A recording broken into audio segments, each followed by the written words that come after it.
I don't think there's a time where there's more public rail transport being built concurrently in Sydney, Australia. Maybe right back at the beginning of last century. Like the Sydney Metro West, a 24-kilometre underground metro railway which passes North Strathfield. And wow, that is an impressive sight to see the station box that is completed. But the station itself has not started to be built. So you can see both the twin tunnels at both ends with a target opening date of 2032.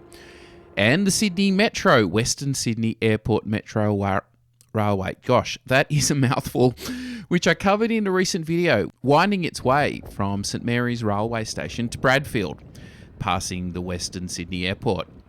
But the most advanced of all, in terms of construction, timing, and opening date, is the one we've covered a lot recently, and that's the Metro Southwest to Bankstown.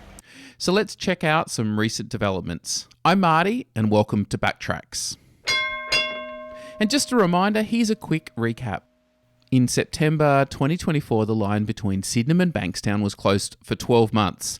They said at the time to convert from driver-operated trains to driverless metros as part of the Metro North West and Bankstown line.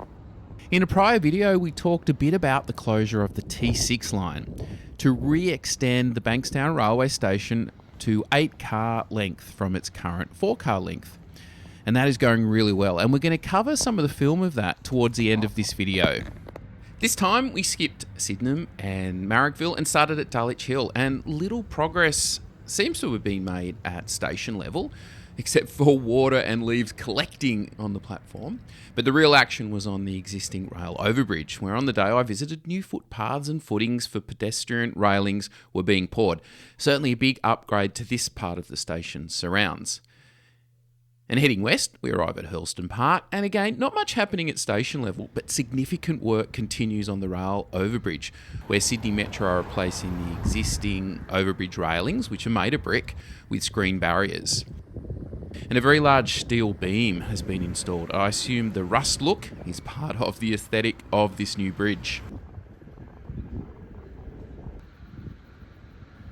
And the next station west is Canterbury.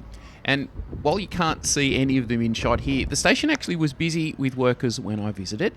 Most of the work seemed to be being done on the station roofs, with substantial scaffolding giving them access to this part of the station. And also quite a little bit of work on the station chimneys, etc.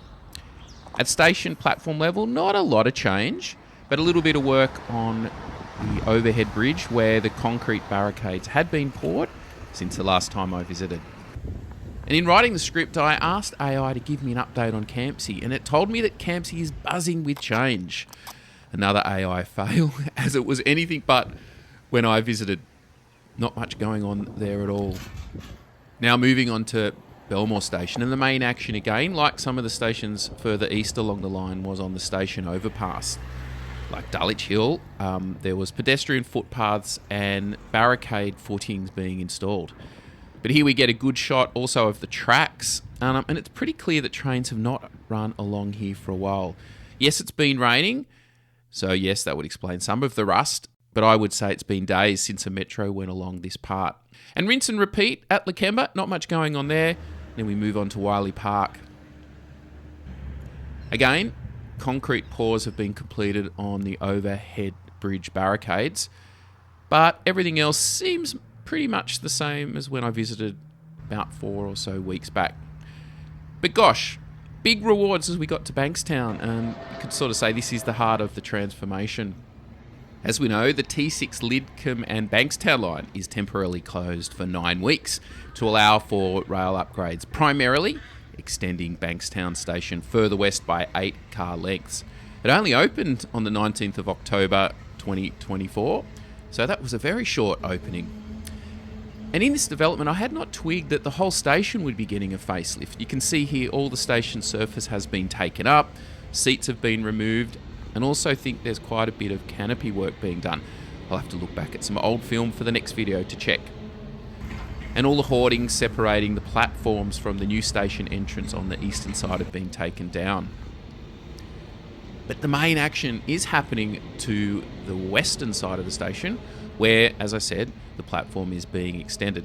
And look, I honestly thought it might be quite a lightweight, sort of temporary looking structure, but it's a full-on concrete railway station that they're building there, built for the long term. And I can't get down onto station platform level to film it from there, but when it reopens, I surely will. And then, as we always do, finish off by looking at the new station entrances, both for the Sydney trains and for the metro station. And they're really coming along. You can see the scaffolding has basically come down on both structures now. An internal fit out has commenced with electric wires being included, and you can also see glass windows being installed above the station entrances. As I keep saying, these are pretty smart looking buildings, but also there is no overhead covered walkway between the two stations, which I reckon if they don't install now, they will at some point, because on a rainy day that is going to be a mad rush as commuters run between those two stations in inclement weather.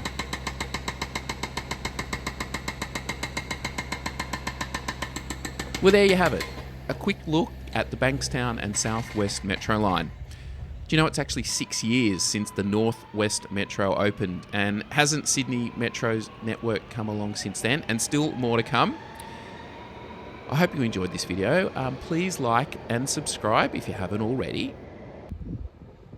And hopefully we'll see you next time when we have another look at the growing Sydney Metro network. See you later.